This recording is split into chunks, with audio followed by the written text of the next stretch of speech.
फटाकेदार तालियों के साथ बुलाते हैं हम सबके प्रेरणा स्रोत, हमारे आइकॉन, रॉयल ड्रीमर्स टीम के founder leader, universal crown ambassador leader, great Mahaguru ji श्रीमान।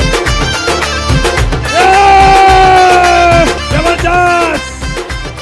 कल दिवाली है। महागुरु जी का आशीर्वाद लेते हैं। सेटल हो जाइए आप सब लोग और इस हॉल में एकदम पिन ड्रॉप साइलेंस, एक माहौल होना चाहिए और महागुरु जी का आशीर्वाद लेते हैं। जोरदार तालियों के साथ महागुरु जी को माइक देते हैं। मेरठ की जोश को मैं सैल्यूट करता हूं। आज बहुत अच्छा लगा आप लोगों के बीच में आकर के, जो प्यार जो सम्मान आज आपने मुझे दिया। मैं ऊपर वाले से प्रार्थना करता हूं आप सबके लिए इससे हजारों गुना ज़्यादा प्यार, तालियां और सम्मान आपको मिले। मैं ऊपर वाले से आप सबके लिए प्रार्थना करता हूं। और जिस मकसद से आप यहाँ पर आए हैं, डायमंड की शिप की सोच लेकर के, मैं चाहता हूं डायमंड शिप का जो बीज आज आपके मन में बोया गया है, उसके लिए मैं ऊपर वाले से प्रार्थना करता हूं कि एक दिन आप भी इस डायमंड बेल्ट के हकदार बने और इस स्टेज पर आकर के इस सम्मान के हकदार बने। मैं आपके लिए प्रार्थना करता हूं। Thank you. मेरा जन्म आगरा में हुआ, कर्मस्थली आगरा ही थी। अभी कर्म भूमि मेरी पूरी भारत है, लेकिन भारत के कोने कोने में मैं घूमा, मेडल आने का मौका नहीं मिला। जहां से आज़ादी की पहल हुई, जहां से क्रांति का जन्म हुआ, जहां पर पूरे भारत में सबसे पहले क्रांति का बिगुल जहां से बजा, एक बार आज़ादी के लिए मिशन की शुरुआत यहां से हुई थी। और मुझे लगता है कि एक और आज़ादी की आवश्यकता है, वो आज़ादी है आर्थिक आज़ादी। उसके लिए भी एक पहल करने की और आवश्यकता है। मेरठ वीरों की भूमि है और मुझे प्राउड है कि ऐसी धरती पर आने का मौका मिला। यहाँ पर वो भी डायमंड शिप के जश्न में मेरठ से लगातार डायमंड निकल रहे हैं। एक बहुत बड़ा कारवां मेरठ में है और मुझे लगता है मेरठ का कारवां मेरठ तक नहीं सिमटेगा, एक दिन हिंदुस्तान के कोने कोने में परचम फहराएगा यहाँ की सफलता का। मैं आप सभी सीनियर लीडर्स को, गोल्डन क्लब, ब्लू क्लब और हमारे रेड क्लब के लीडर्स को कंग्रेचुलेट करना चाहता हूँ। आज का दिन बहुत दमदार है और मैं आज के हीरो टीकम सिंह राठी जी को भी धन्यवाद देना चाहता हूं और डायमंड क्लब में उनका स्वागत करता हूं कि आज आपने इस शानदार क्लब को क्वालिफाई किया और लोगों को बता दिया। कोई भी कारण, कोई एक कारण आदमी को किसी भी मकाम पर पहुंचाने के लिए काफ़ी है। इन्होंने कोई बहाना नहीं आने दिया बिजी रहने का, उम्र का, अपनी एजुकेशन का, बिजी रहने का, जॉब होने का, किसी भी बहाने को इन्होंने आने नहीं दिया और उस चीज़ का समाधान ढूंढा, सॉल्यूशन ढूंढा और सॉल्यूशन ढूंढ करके उस मकाम को हासिल किया। टीकम सिंह राठी जी एक ऐसे उदाहरण है हमारे सामने, जिन्होंने आज ढेर सारे लोगों को ये एहसास दिलाया, ये विश्वास दिलाया कि आदमी डिसाइड करे तो कुछ भी हासिल किया जा सकता है। और आज आप और हम इस मंच पर एक दूसरे से बात कर रहे हैं, इस हॉल के नीचे इकट्ठे हुए, तो उसके पीछे एक ही कारण और वो सेफ शॉप।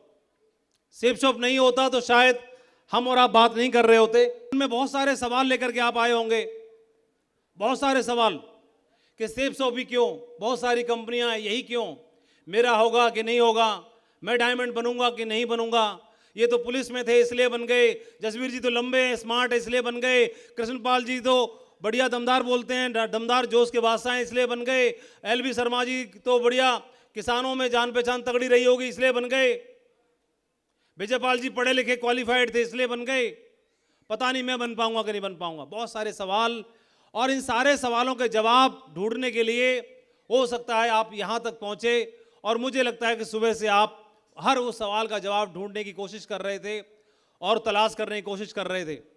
ढेर सारे सवालों के जवाब बहुतों को मिले होंगे, कोई बात आपके दिल तक जरूर पहुंची होगी, मुझे पूरा भरोसा है। और एक बात ही आदमी को आगे ले जाने के लिए, किसी भी मकाम तक पहुंचाने के लिए काफ़ी होती है। और इसमें ढेर सारे लीडर्स जिन्होंने आज इस मकाम को हासिल किया, ढेर सारे लीडर्स जिन्होंने आज एमराल्ड की रिकॉग्निशन ली, कोरल बने, पर्ल बने, सिल्वर बने और बहुत सारे प्रोफाइल के लोगों ने इस बिजनेस में अलग अलग स्टोरीज आप लोग देखते सुनते होंगे, जिन्होंने इस बिजनेस में डायमंड बन के दिखाया और डायमंड बनते हुए लगातार मकाम को हासिल कर रहे हैं। इस बिजनेस में लगातार लोग करोड़पति क्लब को क्वालिफाई कर रहे हैं, लगातार लोग ऐसे हैं जो करोड़पति से भी आगे निकल रहे हैं, अपने ड्रीम कार का सपना पूरा कर रहे हैं, अपने घर का सपना पूरा कर रहे हैं, अपने माँ बाप को देश विदेश घुमाने का सपना पूरा कर रहे हैं, उनकी धार्मिक यात्राओं को कराने का सपना पूरा कर रहे हैं। लोग ऐसे लोग हैं जो हजारों की तादाद में हैं, जिन्होंने शुरुआत 1 से की थी और संख्या 0 0 0 0 0 0 0 लगातार उसके पीछे लगती चली जा रही है। और आज ऐसे ढेर सारे लोग हैं जिनमें जोश है, उत्साह है, उमंग है, कमिटमेंट है, एक जज्बा है कुछ कर गुजरने का, अपने परिवार के लिए, अपने नाम कमाने के लिए, अपने घर को कुछ किसी कहीं पर पहुंचाने के लिए वो जोश है। और उसी भीड़ का हिस्सा, इसी में से निकलने वाले कुछ आप लोग यहाँ पर हैं। और मुझे लगता है कि जो लोग भी आज यहाँ पर हैं, आने वाले 3 से 4 साल के अंदर एक दिन आपका भी नाम कॉल किया जाएगा एज ए डायमंड के रूप में, और वो सक्सेसफुल आदमी के रूप में, जो न बल्कि अपने परिवार के लिए कुछ करके दिखाएगा, उदाहरण बन के दिखाएगा, बल्कि वो उन सारे लोगों के लिए भी जो लोग इंस्पायर होते हैं जिन लोगों को देख करके।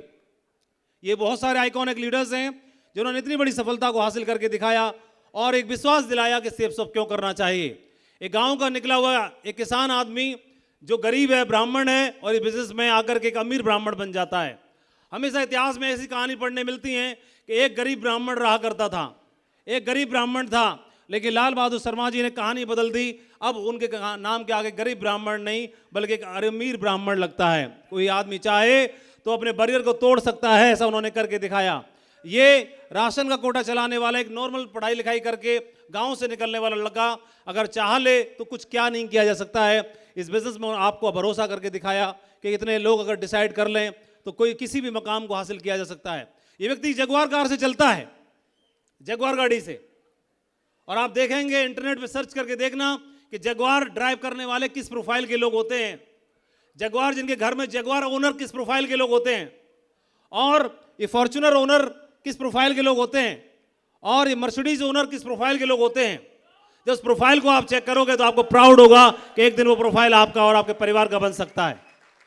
इन लोगों ने भरोसा दिलाया कि किसी भी मकाम को हासिल किया जा सकता है।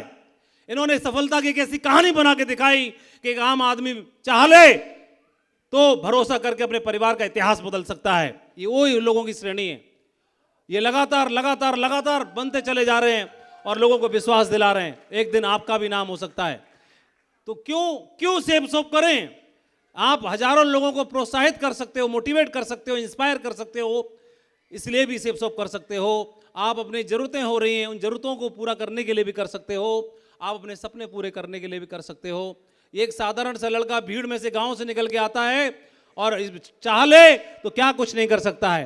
ये तस्वीरें आप देखेंगे 2009, 2011, 2020 और फिर 2023 आपके सामने। ये जीती जागती उदाहरण है, जीती जागती तस्वीरें हैं। चाह ले तो क्या कुछ नहीं कर सकता। क्या मैं इनका परिचय ये बोलूं, ये दूं कि BMW में चलते हैं? क्या परिचय मैं ये दूं कि आज ये डेली का 1 लाख रुपए कमाते हैं? क्या परिचय मैं ये दूं कि आज 5 स्टार जिंदगी जीते हैं? नहीं, ये परिचय छोटा है, ये परिचय छोटा है। इन्होंने अपना जीवन बदलने के लिए नहीं बल्कि रोजी रोटी कमाने के लिए बिजनेस को ज्वाइन किया था। इनका जीवन बदला, बड़ी बात है। लेकिन इससे बड़ी बात क्या है? इस साथी के साथ में जिन लोगों ने कंधे मिलाए उनका जीवन बदला है। ये सबसे बड़ी बात है। तो क्या बात करोगे? प्रोफाइल आप ऐसे चेक कर सकते हो। ये प्रोफाइल है, ये प्रोफाइल है, और ये अभी, लेकिन प्रोफाइल आदमी का क्या फर्क पड़ता है कहां से हो। किसी झोंपड़ी में पलने वाला कबीर भी हो सकता है, रैदास और रविदास भी हो सकता है, और वो मार्क जकरबर्ग भी हो सकता है, और भारत का प्रधानमंत्री और भारत के माननीय राष्ट्रपति की कुर्सी तक भी पहुंच सकता है। कोई फर्क नहीं पड़ता कौन सी छत के नीचे है और कहां पर है, ये कोई फर्क नहीं पड़ता। और प्रोफाइल ये भी हो सकता है, वो तो टेम्परेरी है। ये प्रोफाइल उनको दिखता है जिनको लगता है कि बड़ी गाड़ी जिसके पास वही बड़ा आदमी, जिसका घर बड़ा वो बड़ा आदमी, जिसकी जमीन बड़ी वो बड़ा आदमी। लेकिन मैं बोलता हूं जिसके सपने बड़े वो बड़ा आदमी, जिसका जिगरा बड़ा वो बड़ा आदमी, जिसका कमिटमेंट बड़ा वो बड़ा आदमी। वो तस्वीर को तो बदल के दिखा सकता है, वो यहां से यहां भी पहुंच सकता है। ये आपने तय करना है। आप बोलोगे भीड़ तो ढेरों की बनती है, आज भी आए ढेर भर के, 3-4 बार में बुलाए गए सिल्वर, इतने सिल्वर बनते हैं। कौन पूछता है सिल्वरों को? आती है भीड़, चली जाती है। लेकिन कोई एक ऐसा इंसान है सिल्वर की बेल्ट पहनने के बाद ईमानदारी, कमिटमेंट, मेहनत, समर्पण, सीख, ललक सब कुछ झोंक देता है, लेकिन बहानों को आगे नहीं आने देता, और वो एक दिन कंपनी के सर्वश्रेष्ठ मकाम यूनिवर्सल क्राउन एम्बेसडर के खिताब को हासिल करता है। क्या फर्क पड़ता है? किसी भी मकाम को आप हासिल कर सकते हो, ये आपने तय करना है। और सेब सब क्यों? मैं एक सवाल पूछता हूं आपसे, और मेरा सौभाग्य है कि मैं दमदार छटे हुए लोगों से पूछ रहा हूं, जो डायमंड बनना चाहते हैं, मैं उनसे पूछ रहा हूं। और एक राजा के 3 सुपुत्र थे, 3 राजकुमार थे। किसके थे? राजा के। राजा के 3 सुपुत्र, 3 राजकुमार। राजा बढ़िया बड़ा विजनरी लीडर था, अपना राजकाज बढ़ा रहा था, विस्तार कर रहा था, जैसे आप अपनी टीम बढ़ाना चाहते हो दिन रात। वो अभी राज्य का विस्तार करना चाहता था, राज्य का विस्तार खूब किया। उसे लगा कि मैं कब तक करूंगा, मेरा तो अंत समय आएगा ही, मेरे जो सुकुमार हैं इनको भी परीक्षा ले ली जाए, संभालना तो इन्हीं को है, राजगद्दी का हकदार कौन है चेक कर लेते हैं। उन्होंने 3 साल के लिए धार्मिक यात्रा की प्लानिंग कर ली, आध्यात्मिक उन्नति करने के लिए। और पुत्रों को बोला कि 3 साल के लिए जा रहा हूं, लौट के आऊंगा। 1-1 बोरा गेहूं दे दिया तीनों को। 3 साल के बाद मुझे वापस चाहिए, पहले को, दूसरे को, तीसरे को 1-1 बोरा गेहूं दिए। बड़े वाले को दिए, उसने सोचा कि महाराज को वापस करना है, उत्तराधिकारी की कुर्सी को साबित करना, अपने आप को, पात्रता को। उसने बढ़िया एक स्ट्रांग रूम ढूंढा, एक दिन में चौकीदार, एक रात में चौकीदार लगा दिया, 7 ताले लगा करके, और गेहूं को अंदर बंद कर दिया कमरे में, स्ट्रांग रूम में। दूसरे वाले ने बोला कि कितने भी स्ट्रांग रूम में बंद कर दूं, खा जाएंगे चूहे, खा जाएगा गुन, खराब हो जाएगा। और उसने क्या किया? समझदारी दिखाई, 10 किसान बुलाए, 10-10 किलो गेहूं उनको उधार दे दिया। बोले जाओ ऐश करो, मजे करो, 3 साल के बाद मेरे को वापस दे देना टाइम पे। और तीसरे वाले ने क्या किया? एक जमीन ढूंढी, बेकार सी बंजर जमीन, और खुद गया, मजदूर लिए, हल चलवाया, तैयारी करवाई, अब 1 बोरा गेहूं को फिकवा दिया। एक फसल की, फिर दूसरी फसल की, फिर तीसरी फसल की, फिर चौथी फसल की, फसल पे फसल, फसल पे फसल। और 3 साल के बाद महाराजा साहब वापस आए, बोले मेरे गेहूं वापस दो। पहले बड़े ज्येष्ठ पुत्र से पूछा, उसने बोला चलो महाराज, ताला खुलवाया गया, सारे गेहूं बेकार हो चुके थे। दूसरे को बोला लाओ गेहूं, दूसरे ने सारे किसान बुलवाए, सारे के 10-10 किलो वापस ले लिए, और महाराज को बोला महाराज गिन लो, पूरे के 100 किलो हैं पूरे।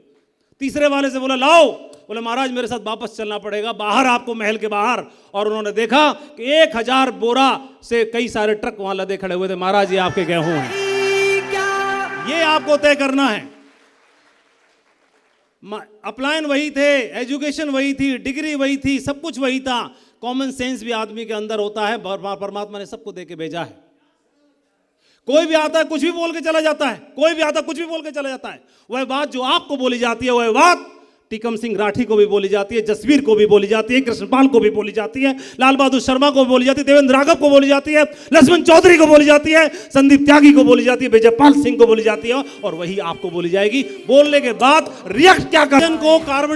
ऑक्सीजन जब कार्बन से मिलती है तो कार्बन डाइऑक्साइड बना देती है, लेकिन हाइड्रोजन से मिलती है तो जीवन दायनी पानी बना देता है। यह आपको तय करना है कि रिएक्शन क्या करते हो आप। और यह परिस्थितियां अलग अलग हो सकती हैं, कुछ भी अलग अलग हो सकता है, लेकिन देखने की जरूरत है आप जहां पर हो, हर पल हर क्षण हमारे पास में जीवन में लक्ष्य है। लक्ष्य आदमी का क्या रहता है? ये रहता है। एक बार एक नदी में, क्लोज हो गया दोस्तों, जिस मकसद से आप यहां पर आए हैं, एक बार एक नदी में हाथी की लाश बह रही थी, नदी में हाथी की लाश बह रही थी, और कोई ने देख लिया कि कहां मुंह मारता फिरूंगा, हाथी है। और नदी बहती जा रही है, वह सिर्फ भोजन खा रहा है, पेट भर रहा है, पानी पी रहा है, पेट भर रहा है, पानी पी रहा है, पेट भर रहा है। और बहते बहते घंटों लगे, दिन लगे, हफ्ते गुजरे, और कई हफ्ते गुजरने के बाद नदी ने अपने लक्ष्य को प्राप्त कर लिया, जाकर के महासागर में मिल गई। महासागर में जब मिलती है तो दूर दूर तक वहां पर पीने के लिए पानी नहीं है, और जब महासागर में मिलते हैं तब तक वो हाथी भी गायब हो चुका होता है। अब न भोजन है और न पानी है, तो प्रयास कर रहा है फड़फड़ाने का, उड़ने का, लेकिन नहीं है, क्योंकि जिसके जीवन का लक्ष्य, उसे लगता है कि सिर्फ, किसी के जीवन का लक्ष्य अगर लगता है कि सिर्फ पेट भरना ही हो सकता है जीवन का लक्ष्य, तो अंत में वही हाल होता है जो उसका हुआ। नदी तो अपने लक्ष्य के साथ जी रही है, अपने बहाव के साथ चल रही है, उसका कोई लक्ष्य है। और सिर्फ पैदा हो जाना और बड़े हो जाना और पेट भर लेना, फिर बच्चे कर लेना और बूढ़े हो जाना और निकल जाना, यह जीवन का लक्ष्य कभी नहीं हो सकता। यह तो कोई भी चिड़िया भी कर लेती है अपने जीवन में। जीवन का कोई ना कोई लक्ष्य तो जरूर होगा, जीवन का मकसद तो कोई ना कोई जरूर होना ही चाहिए। और जो लोग अवेयर हैं, जो जागरूक हैं, अपने जीवन का मकसद ढूंढ लेते हैं, अपने जीवन का मकसद ढूंढ लेते हैं, लक्ष्य को ढूंढ लेते हैं। और लक्ष्य कहां पर है? लक्ष्य हर कदम कदम पर है, हर जगह पर लक्ष्य है, कदम कदम पर लक्ष्य है। वो बहना जो कलाई पर राखी बांधती है, देखो उसके आंखों में क्या है। वह पिता जिसके घर में जन्मे, जो बेटा जो आपके घर में जन्मा, वो मां जिसने आपको जन्म दिया, वह परिवार जिसके लिए आप मुखिया बने हो, हर कदम कदम पर आपके लिए लक्ष्य है, लक्ष्य ही लक्ष्य बने पड़े हैं। और लक्ष्यों के लिए आदमी कुछ भी कर गुजरने के लिए तैयार हो सकता है, कुछ भी कर गुजरने के लिए तैयार हो सकता है। और यहां पर आपने देखा कि टीकम सिंह राठी जी ने बोला कि मैं अपने बेटे को आगे बढ़ाने के लिए कुछ भी करने के लिए तैयार हूं, और वह वो बेटे को बढ़ाने के लिए उन्होंने ये भी लक्ष्य हो सकता है।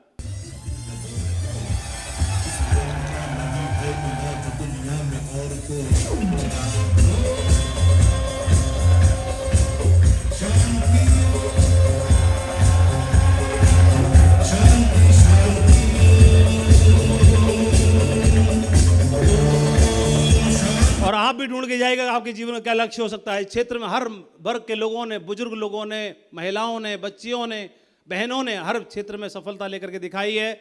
आपने ढेर सारे हमारे यंगस्टर्स को देखा, हर उम्र हर वर्ग के लोगों को देखा, एमराल्ड बन के दिखाया। हमारे बीच में एक हमारी सीमा सोनी, कहाँ है? यहाँ है सीमा सोनी, ये देखिए आपके सामने एमराल्ड लेवल पर 2500 की टीम बना के दिखाई है आपके बीच में।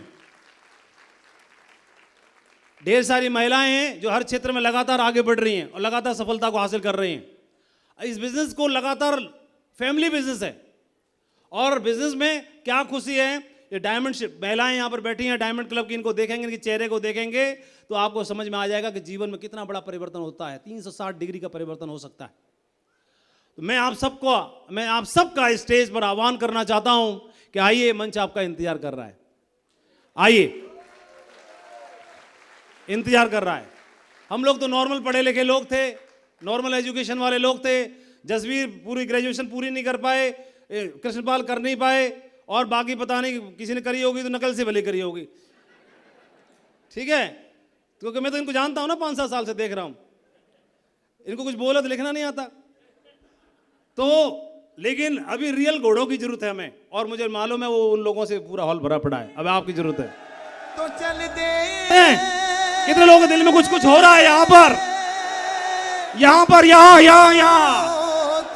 अगर यहाँ हो रहा है तो यही की सुनना, इसको हावी मत होने देना। और ये स्टेज, ये मंच एक दिन आपका होगा। आपसे मिलके बहुत अच्छा लगा, ढेर सारा प्यार, ढेर सारी blessing. Thank you very much, wish you all the best, go diamond. Thank you.